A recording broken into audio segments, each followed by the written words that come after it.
brought to you by i10।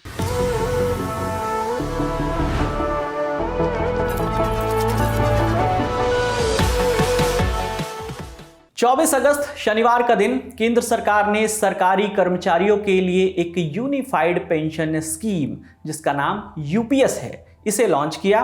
केंद्रीय मंत्री अश्विनी वैष्णव ने बताया कि यूपीएस को कैबिनेट बैठक में मंजूरी दी गई।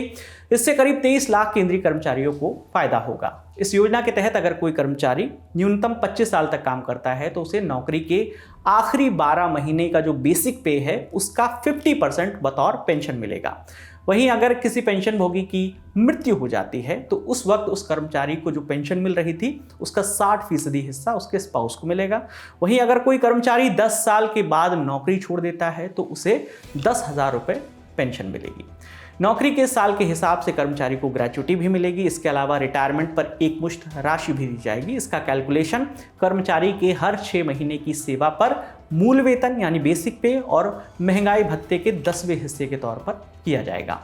वैसे तो यूनिफाइड पेंशन स्कीम 1 अप्रैल 2025 से लागू होगी, लेकिन जब से इसकी घोषणा हुई है तब से सबके जहन में खासकर उन 23 लाख केंद्रीय कर्मचारियों को यह समझने में दिलचस्पी है कि यूपीएस ऑप्ट करने के बाद उन्हें कितनी पेंशन, कितनी ग्रेच्युटी और एक मुश्त अमाउंट कितना मिलेगा। साथ ही यूपीएस यानी यूनिफाइड पेंशन स्कीम, एनपीएस यानी न्यू पेंशन स्कीम जो भी सरकार की चल रही है, और ओपीएस जिसकी कर्मचारी संगठन मांग कर रहे हैं यानी ओल्ड पेंशन स्कीम, इनमें से कौन सी पेंशन स्कीम ज्यादा बेहतर है। ऐसे सभी सवालों के जवाब जानने के लिए हम बात कर रहे हैं दिल्ली यूनिवर्सिटी के माता सुंदरी कॉलेज के इकोनॉमिक्स डिपार्टमेंट के असिस्टेंट प्रोफेसर सिद्धांत राठौर से। Thank you. सबसे पहले मैं ये जानना चाहता हूं कि अगर हम ये मानकर चलें कि यूनिफाइड पेंशन स्कीम यानी यूपीएस जो है वो लागू हो गई है, आज की डेट में हम उसे मान के चलते हैं लागू हो गई है, तो आज की डेट में अगर कोई केंद्र सरकार का कर्मचारी रिटायर होता है तो उसे कितनी पेंशन, कितनी ग्रेच्युटी और एक मुश्त अमाउंट कितना मिलेगा, इसको अगर आप किसी उदाहरण के साथ समझा सके तो हमारे दर्शकों के लिए समझना काफी आसान होगा। विकास जी, इसको डिस्कस करना है, काफी कॉम्प्लेक्स टॉपिक है, तो इसको कॉम्प्लेक्स टॉपिक को एक्सप्लेन करने के लिए मुझे कुछ एग्जांपल्स लेने पड़ेंगे और वो उस एग्जांपल से मैं आपको अच्छे से समझा पाऊंगा कि वो क्या है। और उसके लिए मैंने जो एक बेसिक एग्जांपल लिया है मैं वो डिस्कस कर लेता हूँ। अब जो मैंने एक एग्जांपल, सबसे पहले हम बात करते हैं यूपीएस के अंदर, ठीक है। हम सबसे पहले यूपीएस पे जाएंगे, फिर एनपीएस पे जाएंगे, फिर उसी केस को हम ओल्ड पेंशन स्कीम से देखेंगे। मान लीजिए हम बात करते हैं एक ऐसे इंसान की जिसको हम बात कर रहे हैं जिसकी एवरेज ड्रॉन सैलरी जो लास्ट 12 महीने में है वो 2 लाख की है। तो ध्यान रखिएगा कि यहां पर हम बात कर रहे हैं एवरेज ड्रॉन सैलरी, तो मतलब हम पिछले 12 महीनों की जो उसकी सैलरी है जो उसको ऐड किया जाएगा, उसको 12 से डिवाइड किया तो मान लीजिए वो 2 लाख रुपए आए। तो उस केस में अगर हम ऐसा एक केस लेते हैं तो उस केस में जो हमारा यूपीएस है उसके अंदर हमारी कितनी पेंशन बनेगी। तो देखिए, अगर मान ले मैंने कहा कि वो 2 लाख रुपए है, तो उसका 50% जो होगा, 50% of last drawn salary of the last 12 months, वो हमारा उसको हम बोल सकते हैं कि वो बेसिक पेंशन बनेगी। तो बेसिकली 2 लाख का आधा 1 लाख रुपए, और इसके ऊपर डियरनेस रिलीफ मिलता है। अब क्योंकि सरकार कह रही है 2025 से लागू होगा, आज की डेट में जो डीए है वो 50% है, और जब ये अगले साल 1 जनवरी 2025 के बारे में बात करते हैं तो ये बढ़ के 58% के अराउंड हो जाएगा। वो 4% से बढ़ता है, तो ये 58% के अराउंड हो जाएगा। तो 1 लाख के ऊपर, जो 1 लाख आपका बेसिक पेंशन है उसके ऊपर 58%, 58,000 रुपीज, तो आपकी जो टोटल पेंशन बन जाएगी वो 1,58,000 रुपीज हो जाएगी। पहली तो ये चीज क्लियर होनी चाहिए। तो यहां तक मुझे लगता है आपको क्लियर हो गया होगा कि ये हमारी बेसिक पेंशन बनेगी, ठीक है। अब हम आगे बात करते हैं अपनी सुपर एनुएटेड अमाउंट की, कि ये सुपर एनुएटेड अमाउंट क्या होता है। अब इसमें सरकार ने जो वर्ड यूज किया है वो है लास्ट ड्रॉन सैलरी। अब जरूरी नहीं है कि आपकी जो पिछले महीने की 12 महीनों की जो एवरेज वो लास्ट ड्रॉन सैलरी भी हो, क्योंकि एवरेज का मतलब होता है बड़ा अमाउंट और छोटा अमाउंट, इन सबका आपने मेल किया और उसको 12 से डिवाइड किया तो आपके पास एवरेज आ गया। बट सपोज मेरी आखिरी मंथ में जो मेरी बेसिक सैलरी थी वो मान लो कि 2,10,000 रुपए थी, तो वो 2,10,000 रुपए के ऊपर हम डियरनेस अलाउंस लगाते हैं। तो डियरनेस अलाउंस अगेन 58% लगाया, और उसका हमारा कुछ 1,21,800 हमारे पास कुछ अमाउंट बन गया। और इस जो अमाउंट है, मैंने ऊपर 2 लाख ऐड किया, 2,10,000 प्लस 1,21,000, तो हमारे पास टोटल बच गया, टोटल मिलके बन गया 3,31,000। अब इस 3,31,000 का 10% सरकार कहती है कि इसका 10% मान लीजिए 33,000 है। अब इस 33,000 को हम मल्टीप्लाई करेंगे, मान लीजिए एक हम एम्प्लॉय लेते हैं जिसने 25 साल काम किया। अब 25 साल काम किया तो उसमें 6 महीने कितने हुए, उसमें 6 महीने हुए 50 6 महीने। तो इस 33,000 को हम 50 से मल्टीप्लाई करेंगे तो करीबन करीबन 16.5 लाख रुपए हो गए। तो ये उस इंसान को एक सुपर एनुएटेड अमाउंट की तरह मिला। तो जो मैंने कंट्रीब्यूट किया था, अभी हम बात करेंगे कि आप कंट्रीब्यूट कैसे करते हो। तो जो मैंने कंट्रीब्यूट किया था उसका उसका मैंने कुछ 16.5 लाख रुपए मुझे वापस मिलेगा। और जो ग्रेच्युटी है, ग्रेच्युटी जो है ये ओवर एंड अबव ग्रेच्युटी है। तो ग्रेच्युटी अगर आपकी number of years of service अगर आपकी ज्यादा रहती है तो आपकी ग्रेच्युटी आज की डेट में मैक्सिमम 25 लाख रुपए मिलती है, तो आपको ग्रेच्युटी 25 लाख रुपए मिलेगी। तो ये मोटा मोटा हमारा केस है। अगर हम केस लेते हैं कि कोई इंसान अगर 1/1/2025 को रिटायर होता है विद, और ये इन सारे बेसिक्स के साथ में अगर रिटायर होता है तो उस केस में क्या सिनेरियो होगा। जी, मैं यहाँ ये भी समझना चाहता हूँ कि आपने जो 2 लाख रुपए बेसिक सैलरी की अभी बात की, वो किस स्तर के अधिकारी या कर्मचारी की सैलरी होगी? कोई भी इंसान अगर ग्रुप ए सर्विस में है तो ग्रुप ए सर्विस में अगर आप किसी एसोसिएट प्रोफेसर की बात करते हैं तो अराउंड 2.5 लाख रुपए उनका उनका सैलरी चला जाता है, बेसिक सैलरी चला जाता है। तो प्रोफेसर का 3 लाख के अराउंड भी चला जाता है। तो हम बेसिकली ग्रुप ए सर्विस के रिटायरमेंट, आज की डेट में अगर कोई रिटायर होता है ग्रुप ए में तो यूजुअली आपका 2 लाख रुपए बेसिक होता ही होता है। तो अगर आप शुरू कर रहे हैं तो शुरू में ग्रुप ए में जो आज की डेट में बेसिक है वो 57,700। जैसे मेरी जो बेसिक सैलरी जब मैं परमानेंट हुआ था तो 57,700 थी। तो फिर मैं ये पे बैंड ग्रुप ए सर्विस में पे बैंड 10 से 11 पे जाऊंगा, 11 से 12 पे जाऊंगा, 12 से 13, 14। तो अगर अराउंड ये 13 के अराउंड पे ये 2 लाख रुपए हो जाती है। इनफैक्ट 13 के अराउंड पे ये 2 लाख रुपए हो जाती है। तो हम उस सिनेरियो के बारे में बात करते हैं। इससे ज्यादा भी हो सकती है। कोई 14 पे है, कोई प्रोफेसर है, कोई वाइस चांसलर है, तो वो आपकी जो ग्रेड पे हो जाएगी वो और भी ज्यादा हो जाएगी। तो उस केस में आपका 2 लाख से ज्यादा भी हो सकता है। अब ये ईज के लिए, सिंप्लिसिटी के लिए मैंने ये एग्जांपल लिया है 2 लाख रुपए का। अच्छा, अब इसी के साथ यूनिफाइड पेंशन स्कीम यानी यूपीएस जो है उसमें पेंशन का क्या प्रावधान है, वो भी आप जरा बताइए। हाँ, मैं इसी के अंदर मैं आपको फैमिली पेंशन का भी बता देता हूँ। अब इसमें क्या है कि अगर जो मेरी एवरेज ड्रॉन सैलरी जो पिछले 12 महीनों की है, अगर वो 2 लाख रुपए है तो उसका 30%, या फिर मैं कह सकता हूं कि मेरी पेंशन का आधा, अगर मेरी पेंशन होती तो 1 लाख तो उसका 60%, उसका 60% हो गया 60,000। या फिर मैं बोल सकता हूं कि मेरी टोटल जो जितने भी मेरे 2 लाख रुपए था उसका 30%, एक ही बात है। तो उसका 30% विच इज 60,000 रुपए वो मेरा फैमिली पेंशन होगा। और उसके ऊपर फिर डियरनेस रिलीफ या डियरनेस अलाउंस मिलेगा 58% के हिसाब से। अगर हम 1 जनवरी 2025 के बारे में बात करें तो मेरी टोटल फैमिली पेंशन कुछ 95,000 के अराउंड आ जाएगी, 94,800। तो ये फैमिली पेंशन का है। फैमिली पेंशन जो थी वो आपकी ओल्ड पेंशन स्कीम में भी अवेलेबल थी, बट एनपीएस के अंदर पेंशन ही नहीं थी तो पेंशन की बात ही नहीं है। बट एक मैं आपको बताना चाहूंगा, ग्रेच्युटी जो कंफ्यूजन काफी लोगों को हो रहा है ग्रेच्युटी का, ग्रेच्युटी हर जगह पे थी। ग्रेच्युटी एनपीएस में भी है, ग्रेच्युटी यूपीएस में भी है, और ग्रेच्युटी ओल्ड पेंशन स्कीम में भी मिलती थी। तो वो 25 लाख पूरे के पूरे जो मैक्सिमम आज की डेट में वो है। बट जो एक नया अमाउंट जो आपको मिल रहा है वो है सुपर एनुएटेड अमाउंट। तो ये आपका जो कंट्रीब्यूशन जो बेसिकली हम करते हैं, हम अभी भी तो कंट्रीब्यूशन करेंगे और एम्प्लॉयर कंट्रीब्यूशन करेगा और एम्प्लॉय कंट्रीब्यूशन करेगा। अब ये कैसे कंट्रीब्यूशन करते हैं, जो भी मेरी बेसिक और डीए है, जब मैं इसको ऐड करता हूं तो मेरी अपनी बेसिक, और बेसिक का आज की डेट में 50%, आगे जाके 58%, तो मेरी बेसिक और उसका 50% को मैं ऐड करता हूं तो उसका उस अमाउंट का जो है 10% मैं कंट्रीब्यूट करता हूं। और मेरा एम्प्लॉयर आज की डेट के अंदर, जैसे मेरी केस में माता सुंदरी कॉलेज दिल्ली यूनिवर्सिटी है, तो वो 14% करता है। ये पैसा हर महीने जाता है और ये पैसा हर महीने जाएगा, एक अमाउंट, एक कॉर्पस बनेगा। आप इसको पिगी बैंक बोल लीजिए। ये पिगी बैंक हर महीने बढ़ता रहेगा, बढ़ता रहेगा, बढ़ता रहेगा, बढ़ता रहेगा। तो इसमें इस पिगी बैंक का आप मान लीजिए कि उसमें से जो सुपर एनुएटेड अमाउंट है टोटल 17 लाख के अराउंड, 16 लाख सरकार मुझे वापस कर रही है। और बाकी ज्यादा पैसा जो है सरकार अपना इन्वेस्ट करेगी और वहीं से वो फाइनेंस करेगी कि मुझे पेंशन कैसे मिलेगी। जी, अब बात करते हैं एनपीएस यानी न्यू पेंशन स्कीम की। सेम सैलरी स्ट्रक्चर पर आज की डेट में अगर केंद्र सरकार का कोई कर्मचारी रिटायर होता है तो उसे कितनी पेंशन, कितनी ग्रेच्युटी और एक मुश्त अमाउंट कितना मिलेगा? अब देखिए, एनपीएस का अगर मैं आपको बताऊं तो एनपीएस में पेंशन तो होती ही नहीं। पहली बात तो ये 1 जनवरी 2004 के बाद जो एम्प्लॉइज सेंट्रल गवर्नमेंट में आए हैं उनको उनको उनके लिए ये पेंशन की अवेलेबिलिटी नहीं थी।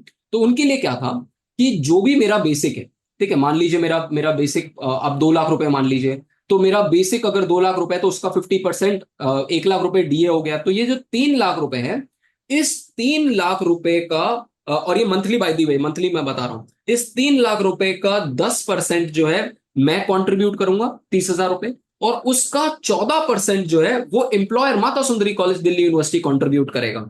तो इस तरीके से ये एक कॉर्पस बनना शुरू होगा। 30,000 मेरा और 14% जो सरकार कर रही है उसका, और ये जो कॉर्पस हर महीने कंट्रीब्यूट होगा, इस कॉर्पस, ये कॉर्पस मान लीजिए कि मेरे रिटायरमेंट के टाइम पे 1 करोड़ रुपए हो जाता है। बाय द वे ये 1 करोड़ नहीं होगा, 1 करोड़ से बहुत ज्यादा होगा, 3-4 करोड़ रुपए के राउंड हो जाएगा अगर आप एस्टिमेट लेके चलें। कोई इंसान 25 साल काम कर रहा है और पे रिविजन के हिसाब से मान लीजिए 1 करोड़ रुपए होता है, तो उस 1 करोड़ रुपए का क्या होगा? मान लीजिए मैं रिटायर हो रहा हूं। अगर मैं रिटायर हो रहा हूं तो उसका 60%, 60 लाख रुपए विड्रॉएबल है, ठीक है। बट जो 40 लाख रुपए है उसको सरकार अगेन मार्केट में लगा के एक एन्युटी बनाती है, और उससे मुझे हर साल एक तरीके की इनकम, एन्युटी इनकम मिलती है। बट ध्यान रखिएगा कि यहां पर अश्योर्ड नहीं है। अगर मार्केट बहुत अच्छा है तो बहुत अच्छा रिटर्न मिलेगा, अगर मार्केट नहीं है तो रिटर्न नहीं है। तो जो सबसे बड़ी दिक्कत एनपीएस के साथ सरकारी इंप्लॉइज को थी कि सेफ्टी सिक्योरिटी। देखिए, हम इंडियन कल्चर में हम आज भी एफडी में, गोल्ड में, इन सब में बिलीव करते हैं, और एक सरकारी जो इंडिविजुअल है वो थोड़ा सा सेफ करना चाहता है, अपने आप को सेफ रखना चाहता है। तो वो कहता है कि मुझे अश्योर्ड कितना मिल रहा है। तो यहां पर एनपीएस के साथ में अश्योरिटी कुछ नहीं थी कि आपको कितना रिटर्न मिलेगा, ये मार्केट के ऊपर डिटरमिन्ड है। अगर आपको लगता है इंडिया की इकोनॉमी बहुत अच्छा करेगी, मार्केट अच्छा करेगी, तो हो सकता है अमाउंट काफी हो, पर हो सकता है अमाउंट कम भी हो जाए। और हमने यूएस के फाइनेंशियल क्राइसिस के साथ देखा भी है कि कई कई पेंशन फंड्स एकदम डूब गए, जिन्होंने इन्वेस्ट किया था करोड़ों रुपए, बिलियंस ऑफ डॉलर, वो सारे जीरो हो गए। तो ये मार्केट के उतार और चढ़ाव के साथ है। तो अगर आपकी रिस्क लेने की एबिलिटी है तो बहुत अच्छी चीज है, अगर नहीं है तो न्यू पेंशन स्कीम जो थी वो आपके लिए नहीं थी। अच्छा, एनपीएस यानी न्यू पेंशन स्कीम में ग्रेच्युटी का क्या हिसाब किताब है, जरा वो भी हमारे दर्शकों को थोड़ा सा आसान भाषा में समझा दीजिए। आपकी सर्विस के हिसाब से होता है। अगर आपकी 25 साल की ग्रेच्युटी कैलकुलेशन का एक तरीका होता है कि आपको कैसे ग्रेच्युटी कैलकुलेट होती है। अगर आप 25 साल का आपका सर्विस है, मैं मान के चल रहा हूं कि मैक्सिमम जो है ये मान नहीं रहा, बट एक्चुअली जो आज की डेट में मैक्सिमम ग्रेच्युटी आपको मिल सकती है वो 25 लाख रुपए मिल सकती है। तो ये आपकी बेसिकली गुड सर्विसेज का मतलब यही होता है कि you being a good and loyal employee of any particular organisation, उसके लिए आपको ये पैसा दिया जाता है, और इस पे कैप लगा हुआ होता है कि ये मैक्सिमम 25 लाख रुपए ही मिल सकता है आपको। इसका कैलकुलेशन का तरीका भी, और ये यूपीएस में भी मिलेगा, ये एनपीएस में भी मिल रहा था, और ये ओल्ड पेंशन स्कीम में भी मिल रहा था। अब बात करते हैं ओल्ड पेंशन स्कीम यानी ओपीएस की। फिर से हम वही बात करेंगे सेम सैलरी स्ट्रक्चर पर। आज की डेट में अगर केंद्र सरकार का कोई कर्मचारी रिटायर होता है तो मान के चलते हैं कि ओपीएस लागू है, तो उसे कितनी पेंशन, कितनी ग्रेच्युटी और एक मुश्त अमाउंट कितना मिलेगा? वर्ड है लास्ट ड्रॉन सैलरी। तो जहां हमारे पास यूपीएस में average salary drawn in the last 12 months है, यहां पर है लास्ट ड्रॉन। तो आखिरी महीने में जो मेरी सैलरी थी, बेसिक थी, मान लीजिए 2 लाख रुपए, तो आज की डेट में मेरा डीए तो मेरा उसका 50% हो गया। उसका बेसिक पेंशन कितना हो गया? ओल्ड पेंशन स्कीम में कहता था कि मेरी जितनी भी लास्ट ड्रॉन बेसिक है उसका 50% मेरी बेसिक पेंशन होगी। तो 2 लाख रुपए अगर मेरी बेसिक थी तो मेरा 1 लाख रुपए बेसिक पेंशन होगी। इस बेसिक पेंशन पे डियरनेस रिलीफ या फिर डीए मान लीजिए 58% हमने कहा कि एक जनवरी 2025 को मिलेगा, तो 58,000 वो, तो मेरी जो पेंशन हो जाएगी 1,58,000 हो जाएगी in case of old pension scheme. तो यहां तक अगर आप कंपैरिजन करेंगे तो 1,58,000 आपको ओल्ड पेंशन स्कीम में भी मिल रही थी, और आपको यूपीएस के अंदर भी आपको 1,58,000 मिल जाएगी, और ग्रेच्युटी यहां भी 25 लाख है, वहां भी 25 लाख है। अब डिफरेंस कहां पर आता है? डिफरेंस आता है कि जब ये ओल्ड पेंशन स्कीम थी तो वहां पर एक जनरल पीएफ था। तो एम्प्लॉय क्या करता था, अपने पीएफ में पैसा डालता था। जैसे मेरे फादर जो है वो पीएफ में भी पैसा डालते थे, और वो पीएफ में पैसा कैसे डालते थे कि उन्होंने 10% ऑफ उनका बेसिक, तो उसको एक कॉर्पस में डाला। वो 10% ऑफ बेसिक हर साल चेंज होता रहता है। कि आपका हर साल आपका इंक्रीमेंट लगता रहता है, तो वो 10% ऑफ बेसिक बढ़ता रहेगा। तो उन्होंने जब सर्विस शुरू करी थी तब से उन्होंने अपने बेसिक का 10% एक कॉर्पस में डालना शुरू किया, और वो कॉर्पस बढ़ता गया बढ़ता गया बढ़ता गया। तो अब वो मान लीजिए वो कॉर्पस अगेन 1 करोड़ रुपए का हो जाता है। मुझे रिटायरमेंट पे अगर मैं ओल्ड पेंशन स्कीम में जाता हूं, तो जो भी मैंने कंट्रीब्यूट करा है वो सारा का सारा पैसा मुझे वापस मिल जाएगा, 100% रिटर्न मिलेगा और टैक्स फ्री मुझे पैसा मिलेगा। और इससे और अगर मुझे बाई चांस मुझे शादी के लिए या फिर मुझे घर खरीदने के लिए या मेडिकल पर्पस के लिए मुझे अगर लोन भी लेना पड़ता था, तो मैं पीएफ में लोन भी ले सकता था या विड्रॉ भी कर सकता था। तो और इस पे इंटरेस्ट भी मिलता था। तो ये बहुत ही बड़ा डिफरेंस है। और यहीं पे अगर आप कहीं पे देखोगे कि कई जगहों पे वो बोल रहे हैं कि कुछ लोग बोल रहे हैं कि नहीं, हमें ओल्ड पेंशन स्कीम ही चाहिए, क्योंकि अभी सरकार जो है 10% हमें दे रही है, सुपर एन्युएटेड अमाउंट 90% खुद ही रख लेती है। यहां पर ओल्ड पेंशन स्कीम में जो भी आपने कंट्रीब्यूट किया वो सारा का सारा सरकार आपको वापस कर रही है विद इंटरेस्ट और 100% रिटर्न विदाउट एनी टैक्स। ये सबसे बड़ा डिफरेंस है between old pension scheme and क्या कहते हैं जो जो आपका यूपीएफ है। चलिए, ये बात तो हो गई तीनों स्कीम की। अब जरा वापस यूनिफाइड पेंशन स्कीम पर आते हैं। उसमें कहा गया है कि अगर किसी कर्मचारी ने 10 साल से ज्यादा की सर्विस की है तो उसे जो है मिनिमम एश्योरेंस पेंशन के तहत 10,000 रुपए महीना दिया जाएगा। बिल्कुल, मिनिमम एश्योरेंस जो है वो एनपीएस में तो बिल्कुल जीरो ही थी। इस केस में आपको मिनिमम एश्योरेंस कर दिया सरकार ने कि 10,000 रुपए तो आपको मिलेंगे ही मिलेंगे, तो 10 साल की सर्विस का। तो ये आपने एक फ्लोर सेट कर दिया, और वो फ्लोर बिल्कुल अगर आप उसको कैलकुलेट करोगे यूपीएस के थ्रू तो वो 10,000 रुपए ही आ जाता है। तो अगर आप 10 साल की सर्विस करोगे तो आपका जो कंट्रीब्यूशन आ रहा है वो काफी है, जिससे सरकार उस कंट्रीब्यूशन को यूज करके आपको 10,000 रुपए पेंशन दे पाए। मैंने कहा ना कि आपका सुपर एनुएटेड अमाउंट जो है वो उसका खेल है कि वो जो जो भी आपने कंट्रीब्यूट किया उस कंट्रीब्यूशन का सरकार जो है आपको सिर्फ 10% दे रही है, 90% उसको इन्वेस्ट करके आप ही की पेंशन के लिए क्रिएट कर रही है। और अब सरकार ने कहा है कि वो 14% जो एम्प्लॉयर कंट्रीब्यूशन था, पहले 14% था, अब सरकार कह रही है कि 18.5% होगा। सिद्धांत जी, हमने ये समझा कि यूनिफाइड पेंशन स्कीम यानी यूपीएस में मिनिमम एश्योरेंस मिलेगा जो कि इन्फ्लेशन रेट के साथ साल दर साल बढ़ेगा। ओल्ड पेंशन में भी होता था, उसी को हम डीए भी बोलते हैं, बट रिटायरमेंट के बाद क्या होता है विकास जी, उसी को हम डियरनेस रिलीफ बोलते हैं। अलाउंस होता है जब आप नौकरी के अंदर है, जब आप नौकरी के बाहर चले आते हैं तो उसको आप रिलीफ बोल देते हैं। और वो साल में हर बार 2 बार चेंज होता है, जनवरी और जुलाई के अंदर वो चेंज होता रहता है। और उसके पीछे सीपीआई चलता है, सीपीआई इंडस्ट्रियल वर्कर। तो वो बेसिकली बता रहा है कि हमारे इकोनॉमी के अंदर कितना इन्फ्लेशन हो रहा है, और उसको कैप्चर करने के लिए आपकी पेंशन में अफोर्डेबिलिटी भी होनी चाहिए, तो उसको कैप्चर करने के लिए उसके साथ वो लिंक कर देता है। ये एनपीएस में क्योंकि पेंशन नहीं थी तो इसलिए वो भी नहीं था। तो अब ये यूपीएस में भी है और ओल्ड पेंशन में भी है। तो इस मद्देनजर इस केस में ये दोनों के दोनों सेम। अब ये बताइए कि केंद्र सरकार के कर्मचारी के लिए यूपीएस, एनपीएस और ओपीएस में से कौन सी पेंशन स्कीम ज्यादा बेहतर है? चाहे तो आप अपना खुद का भी एग्जाम्पल दे सकते हैं, चूंकि आप भी केंद्र सरकार के कर्मचारी हैं। बहुत मुश्किल सवाल पूछा है विकास जी आपने, क्योंकि अगर आपको लगता है कि मार्केट बहुत अच्छा करेगी, देखिए मुझे लगता है इंडिया की मार्केट बहुत अच्छा करेगी आने वाले टाइम में, इकोनॉमी बहुत अच्छा करेगी। अगर आप ब्लू चिप स्टॉक्स देखें तो बहुत अच्छा करेंगे। बट हमेशा दिक्कत ये रहती है कि अगर मैं इन्वेस्ट कर रहा हूं तो वो इन्वेस्ट किन किन चीजों में कर रहा हूं, और सरकार मेरे बिहाफ पे या फिर जो पेंशन फंड है मेरे बिहाफ पे कहाँ इन्वेस्ट कर रहा है, क्योंकि वो मेरे कंप्लीटली हैंड में नहीं है। मेरा एक आइडिया हो सकता है कि हाँ रिलायंस ऐसा कर सकता है, अदानी ऐसा कर सकता है, टाटाज ऐसा कर सकते हैं, बट बहुत मैटर करता है कि जो पेंशन फंड मैनेजर्स हैं मेरे, वो क्या सोचते हैं। तो एनपीएस के अंदर हमारे पास कुछ पेंशन फंड मैनेजर्स के पास हमारे पास ऑप्शन होता है कि ये पूरी लिस्ट है, आप इनमें से किसी के पास भी जा सकते हैं। और आपके पास स्कीम्स भी है कि आप कितना पैसा गवर्नमेंट बॉन्ड में डालना चाहते हैं, कितना पैसा स्टॉक मार्केट में डालना चाहते हैं।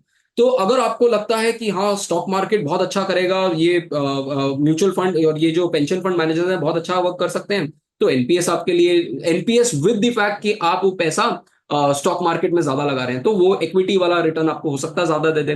बट अगर आपको सेफ प्ले करना है, जो टिपिकली एक मुझे लगता है कि एक टिपिकल सरकारी, मैं एक पूरे सरकारी घर से आता हूँ, मेरे पेरेंट्स भी प्रोफेसर हैं, तो वो टिपिकल एक सरकारी माहौल के अंदर आप प्रेफर करोगे कि आप यूपीएस लीजिए, और फिर यूपीएस लेने के बाद फिर उसके बाद आप थोड़ा सा सरकार को और प्रेशराइज कीजिए किसी तरीके से कि हम वोट करेंगे तभी जब आप वापस ओल्ड पेंशन स्कीम लेके आएंगे। तो मुझे लगता है कि ये फर्स्ट स्टेप है अनटिल अनलेस सारे के सारे वापस ओल्ड पेंशन स्कीम पे नहीं आ जाते। जैसा कि आपने बताया कि ओपीएस में जो कॉर्पस का फंड था वो 100% रिटर्न उसमें मिलता था और वो पूरा टैक्स फ्री होता था, ये बेनिफिट सिर्फ ओपीएस में ही है? बिल्कुल बिल्कुल, ये टैक्स फ्री होता है। तो old pension scheme in any case better है, आपको बेस्ट ऑफ बोथ वर्ल्ड्स मिल रहा है उस केस में। बट फिर आपको ये भी देखना है ना कि सरकार कैसे जनरेट करेगी। आपको ये देखना है पेंशन जो है एक सरकार के लिए, अगर मैं एज एन इकोनॉमिस्ट बात करूं अब, तो पेंशन जो है एक बहुत बड़ा कमिटेड एक्सपेंडिचर है सरकार के लिए, एक बहुत बड़ा रेवेन्यू एक्सपेंडिचर में पेंशन और सैलरीज जो है और इंटरेस्ट पेमेंट, इनको हम बोलते हैं कमिटेड एक्सपेंडिचर। मतलब आप ये मान लीजिए आप 100 रुपए कमा रहे हैं और 100 रुपए में से आपके आते के साथ ही आपकी पुरानी उधारी और ऐसे खर्चे ऐसे हैं, ईएमआई जैसे ऐसे खर्चे हैं जो आपके 60 रुपए ले जाते हैं, तो आपके पास इकोनॉमी में खर्च करने के लिए सिर्फ 40 रुपए बच जाते हैं। तो इसीलिए सरकार का रोल ये है, सरकार ये कोशिश कर रही है कि कैसे मैं अपने रेवेन्यू के खर्चे कम कर सकूं। तो as a prudent economist I would say कि ये बेटर है। But at the same point of time हर आदमी इकोनॉमी के बारे में नहीं सोच सकता, पहले मैं अपना घर देखूंगा फिर मैं इकोनॉमी के बारे में सोचूंगा। तो ये कई बार मॉरल क्राइसिस कई बार हो सकता है। आपका बहुत बहुत धन्यवाद हमसे ये बातचीत करने के लिए। तो आप सुन रहे थे दिल्ली यूनिवर्सिटी के माता सुंदरी कॉलेज के इकोनॉमिक्स डिपार्टमेंट के असिस्टेंट प्रोफेसर सिद्धांत राठौर को। आपको ये यूपीएस जो है यूनिफाइड पेंशन स्कीम, इसके बारे में पूरी जानकारी आपको इस वीडियो में मिली होगी। इसके अलावा यूपीएस, एनपीएस और ओपीएस में से कौन सी पेंशन स्कीम बेहतर है, आपको उसके बारे में भी इस वीडियो में इंफॉर्मेशन मिली होगी। आपकी जो भी राय है, आपके जो भी विचार हैं, आप हमें कमेंट सेक्शन में जरूर बताइएगा। मेरा नाम है विकास वर्मा, देखते रहिए दी ललन टॉप। शुक्रिया। सवाल कुछ गंभीर है, मसलन ये चिया सीड्स और किनोआ की बकैती क्या है? अजवाइन का पानी पीने से वजन सच में कम होता है? इंटरमिटेंट फास्टिंग फायदा है या इंसान भूखा बस रह जाता है? और क्या कलेजे में उठता हर दर्द यमराज से मिलवाता है? गूगल ये कब तक मेरे हर सिम्टम को कैंसर बताएगा? मामला संगीन है, कंफ्यूजन महीन है, तो यहाँ वहाँ भटक कर क्यों खुद को उलझाएं? एक्सपर्ट्स और डॉक्टर्स की सुनकर हर गुत्थी सुलझाएं। 29 अगस्त को सुबह 11 बजे से देखिए सेहत अड्डा। अगर आप भी बनना चाहते हैं सेहत अड्डा का हिस्सा, तो डिस्क्रिप्शन पर दिए लिंक या वेबसाइट पर बने बैनर पर करिए क्लिक। और हाँ, रहिए सेहतमंद। सेंसोडेंट के प्रेजेंस सेहत अड्डा, co-powered by USV, your reliable healthcare partner, and Dr. Basu Eye Hospital.